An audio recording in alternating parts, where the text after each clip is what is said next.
All right, good afternoon, everybody. We've got leader of the clubhouse after day two, Marc Leishmand, Ripper GC, a shot of 5 under 66, currently at 11 under, and Louis Oosthuizen from Stinger, currently tied for second, shot of 3 under 68 at -8. Marc, started off with you, and you finished yesterday top of the leaderboard. We're 2 rounds in, and you're in the same spot. How do you feel? Yeah, feeling good. You know, I guess the 3-round tournaments are a little different, a bit more of a sprint, and I guess more important to get off to a good start. Today was nice to start the round the way I did, and you know, cooled off a little bit on the back 9, but I feel like those the par putts and the birdie on 17, almost as sweet as the birdies early, just to kind of keep momentum. Excellent. And Louis, for you, you obviously finished yesterday's round as hot as ever. Today, looking back on this round, how do you feel things went? No, I kept it going a little bit in the beginning. But yeah, also just a very slow back 9, really. I think sort of in the group, we didn't really play, didn't really make anything and made birdies on the back 9. But yeah, started nicely and just need a better back 9 tomorrow. And from the team component, both the teams are right there near the top in contention. Marc, I think Ripper GC right now in third, but how are you feeling from the team leaderboard standpoint? Yeah, it's a really cool aspect of this tour, I think. Whether you're playing really well or not so great the first 2 days, there's so much to play for, both individually and in the team side of it. So yeah, obviously we haven't had a podium at a regular event. We were on the podium last year in Miami, but I think that's a big goal of all the Ripper lads, is to get onto the podium and spray some champagne. Hopefully the top of the podium, but just to be on it would be a pretty good start. Louis, Stinger obviously had a fair amount of team success, especially early last year. What do you, coming off today, what do you talk about with your teammates? Is there any extra game planning, or do things shift heading into the final day as opposed to entering days 1 and 2? No, I don't think there's anything going to change, and nothing I will tell the boys will get them more motivated. They're pretty motivated to do well, and we've seen over the past 10 events how quickly leaderboards can change out on the golf course with the team. So 5, 6 behind is not a lot with the team aspect, and you need 3 guys to play really well, and hopefully we can put 3 good rounds together tomorrow. Right. Mike? Marc, when was the last time you slept on a lead going into the final round? Oh, geez. Good question. I'm not sure if we were leading in New Orleans or you guys were leading. Possibly New Orleans, 21. Right. I know I slept on the lead all week at the BMW in 2017. Yeah, there's been a few here and there, but it's been a year or 2. Yeah. Do you like being a front runner, or do you feel a little bit more aggressive coming back? Wow. I mean, both. Obviously you play early in the tournament to try and put yourself into a good position. And I've played well enough to do my first part of the job, but there's probably more than half the work to do tomorrow. There's a lot of great players that are just behind me.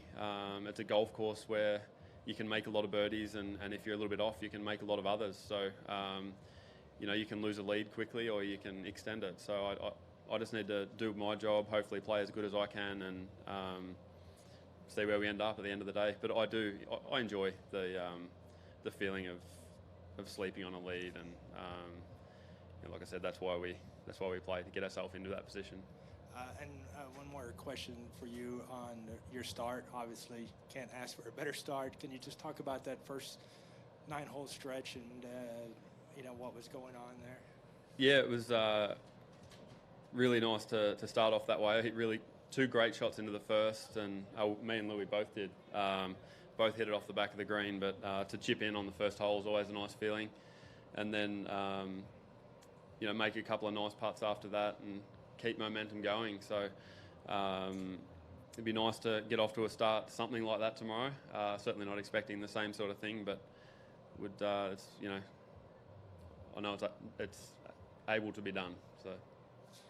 And Louis, so the chase pack is 3 shots back. Do Do you see this course as being one that you can be aggressive and chase down people, or is it too penal? It's both.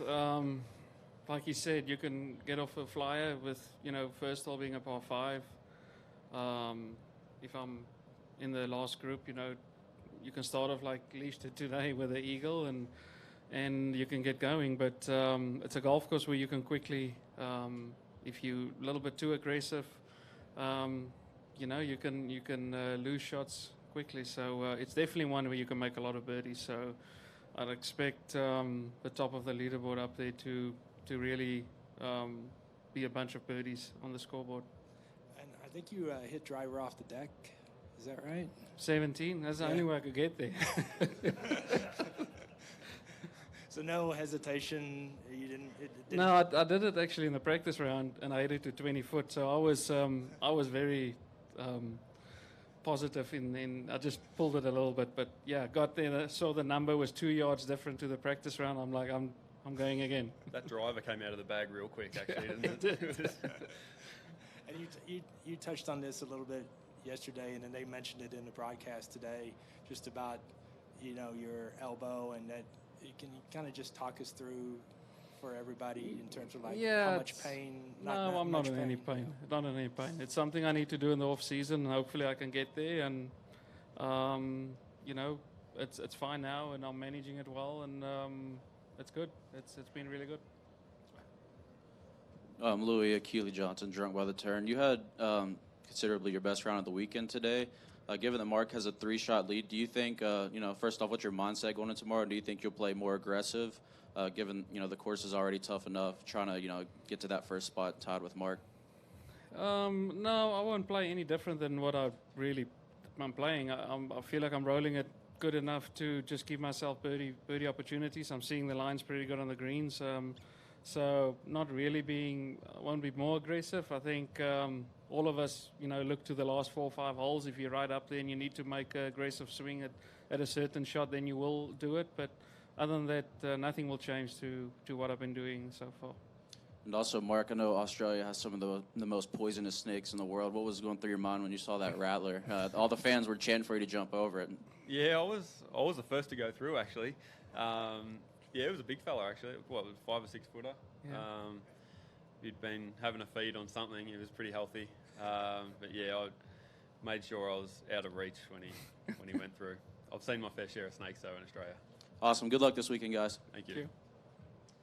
Hey guys, Teddy Fetton, luckiest golfers on earth. Great rounds today. Marc, my question is for Marc. Marc, this is a stacked field. You're standing next to a major champion. There's 11 others out here. Martin's on the bench with an injury, but that's 13 major champions that count up for 24 major wins. What does it feel like to be in that depth of field and see your name at the top? And for the last 2 days, can you describe it? Yeah, I mean, I guess it feels pretty good at the moment. I'd like to be standing here talking about that tomorrow. Yeah, it doesn't really matter where I stand at the moment. But no, it's a great field. We've got a lot of really good players that play every week, and to win tournaments, you have to put 3 really good rounds together. So, we've got work to do tomorrow. Obviously, I've started off the way I wanted to, but going to have all those guys chasing my tail tomorrow, hopefully for the whole day. But we'll, like I said, I just got to do what I can do, and not worry about who's behind me. Yeah, I mean that's a great way to start with a chip in and eagle. I mean, what did it feel like standing on the second tee with that big lead, like all of a sudden right out of the gate?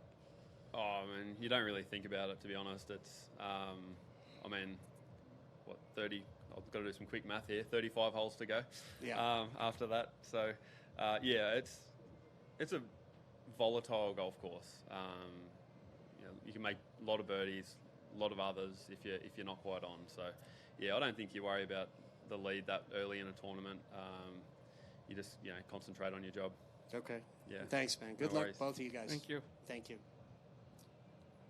Jonathan Dugan, jump shots from the goal line. This is for both of you. We had a sold-out crowd today. You both have been in a lot of different tournaments. How did this stack up in terms of atmosphere and support? No, it was good. I mean, hats off to the people walking around here. I think I said it yesterday. I don't want to be someone walking around this golf course. It's a beast to walk. But yeah, it was good. It was a great vibe on 16, on 14, on 18. So it's great. It's great to see everyone out here. Yeah, it's amazing. With the birdie shack there on 16, the atmosphere is great around the entire course. It's the guys that do walk down to that 8th green, 7th green, they got showing some dedication. So yeah, it's good that the atmosphere is the way it is. And how does it stack up with anywhere else that you've played in terms of just crowd size?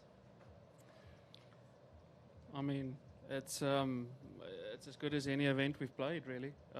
You have, like you're saying, the 16th, the birdie shack was brilliant, and the vibe was good. And I mean, that's what you want to see. You want to see the fans come out here and have a good time, and hopefully encourages us to make a few more birdies. Yeah, I think it was a sold-out crowd, so it's can't ask for more than that. Awesome. Thank you, Rick. Thanks, guys. No worries. Thank you.